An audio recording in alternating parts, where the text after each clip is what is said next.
بسم اللہ الرحمن الرحیم۔ قوم نوح علیہ السلام میں ایک بدبخت بوڑھا جس کا نام قصا تھا، ایک دن اپنے بیٹے جادو کو اپنے پاس بلایا۔ اس نے بیٹے کو وصیت کی، دیکھو بیٹا، کبھی بھی نوح علیہ السلام کی باتوں میں نہ آنا، بلکہ وہ جہاں نظر آئے اس کو اذیت پہنچانے میں کوئی کسر نہ چھوڑنا۔ یہ ہمارے آباء و اجداد اور ہمارے معبودوں کو برا بھلا کہتا ہے۔ اس کے بعد وہ اٹھا اور اپنے بیٹے کو لے کر حضرت نوح علیہ السلام کی تلاش میں چل نکلا۔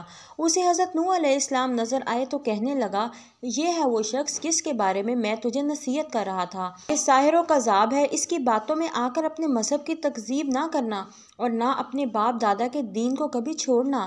بدبخت لڑکے نے باپ کی باتیں سنی تو اسی وقت باپ کے ہاتھ سے اس کی لاٹھی پکڑی اور حضرت نوح علیہ السلام کے سر پر دے ماری، جس سے آپ علیہ السلام کا سر مبارک پھٹ گیا اور خون بہنے لگا۔ آپ نے بارگاہ الہی میں عرض کیا، یا رب العالمین، میں نے تو اپنی قوم والوں کو شب و روز ہدایت کا درس دیا، لیکن انہوں نے ہمیشہ راہ حق سے فرار اختیار کی۔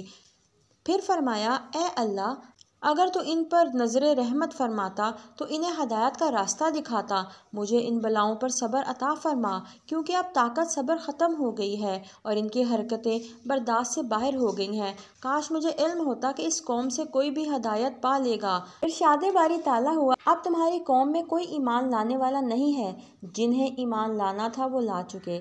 پھر ارشاد باری تعالیٰ ہوا، اے نوح، اب ہدایت پانے والوں میں نہ تو باپ کی سلبوں میں نہ ماؤں کے ارحام میں کوئی فرق رہا ہے۔ تو پھر جناب نوح علیہ السلام نے عرض کیا، اے رب العالمین، تو خطہ زمین پر کسی کافر کو زندہ نہ رکھ۔ حضرت نوح علیہ السلام کی یہ دعا قبول ہوئی اور عذاب کا حکم جاری ہو گیا۔ حضرت نوح علیہ السلام کی ولادت حضرت آدم علیہ السلام کی وفات کے 126 سال بعد ہوئی۔ آپ کا شمار اللہ تعالیٰ کے ان جلیل القدر انبیاء میں ہوتا ہے جس کا تذکرہ قرآن مجید میں فرمایا گیا، اور قرآن پاک کی 28 سورتوں میں آپ کا ذکر خیر فرمایا گیا۔ آپ نے پیغمبروں میں طویل ترین عمر پائی، اس کے باوجود آپ کا کوئی دانت نہ گرا اور نہ کوئی بال سفید ہوا۔ عبادت اور ریاضت کا یہ عالم تھا کہ دعوت تبلیغ اور ہدایت کے باوجود ہر دن و رات میں 1000 رکعت نماز ادا کرتے، اور آپ ہی کو اس سلسلہ میں اولیت حاصل ہے کہ آپ کی بددعا سے امت ہلاک ہوئی۔ باوجود اس کے کہ آپ کی قوم کے لوگ سخت اذیتیں دیتے، لیکن پھر بھی آپ ان کے ساتھ حسن سلوک فرماتے، یہاں تک کہ آپ ان کے گھروں میں جا جا کر تبلیغ فرماتے، جس کی وجہ سے لوگ آپ کو مجنوں اور دیوانہ کہا کرتے تھے۔ طوفان نوح علیہ السلام سے قبل قوم نے آپ کو اس قدر ایذائیں دینا شروع کر دی تھیں کہ آپ کو اتنا مارتے کہ آپ کے اعضاء ٹوٹ جاتے اور آپ شدید تکلیف سے بے ہوش ہو جاتے۔ آپ کو اٹھا کر کمبل میں لپیٹتے اور اس خیال سے گھر پھینک جاتے کہ آپ مر گئے ہیں۔ کئی بار ایسے ہوتا کہ گھر میں پھینک کر اوپر پتھر بھی ڈال دیتے۔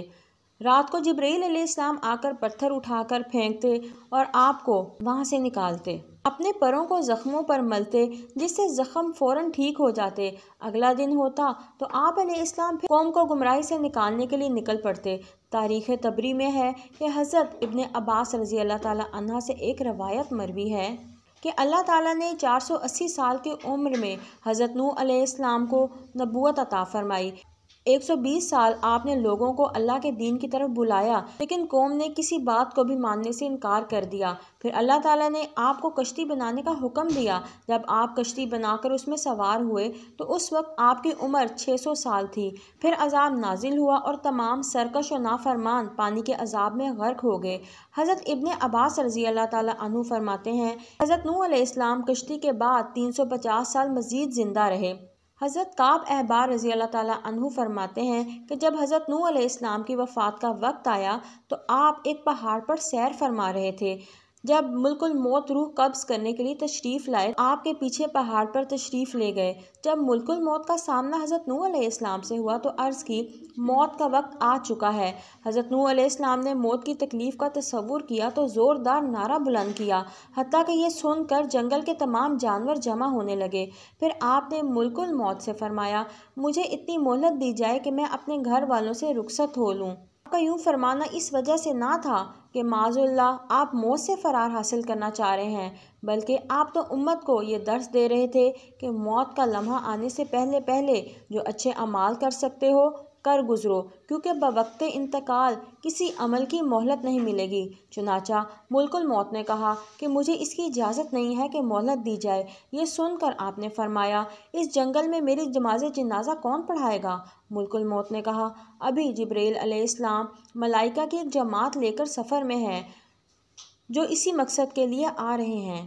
یہ معلوم ہوا تو آپ وعدہ الہی کی تکمیل کے لیے رضامند ہو گئے۔ اس اثناء میں حضرت جبرائیل علیہ السلام تشریف لائے اور دریافت کیا، انبیاء میں سب سے طویل عمر پانے والے، آپ نے دنیا کو کیسا پایا؟ حضرت نوح علیہ السلام نے فرمایا، یہ دنیا اس مقام کی مثل ہے جس میں دو دروازے ہوں، ایک سے داخل ہوئے اور دوسرے سے نکل گئے۔ اس کے بعد ملک الموت نے آپ کی روح قبض کر لی، چنانچہ فرشتوں نے آپ کو غسل دیا، وہیں آپ کا نماز جنازہ پڑھایا گیا۔ کہا جاتا ہے کہ 7 آسمان کی مخلوق کسی کی وفات پر ایسا نہ روئی جیسے کہ آپ کی رحلت پر۔ اللہ تعالیٰ سے دعا ہے کہ آپ پر کروڑوں رحمتوں کا نزول ہو اور ان کی ذکر خیر کی بدولت ہماری بے حساب مغفرت فرمائے۔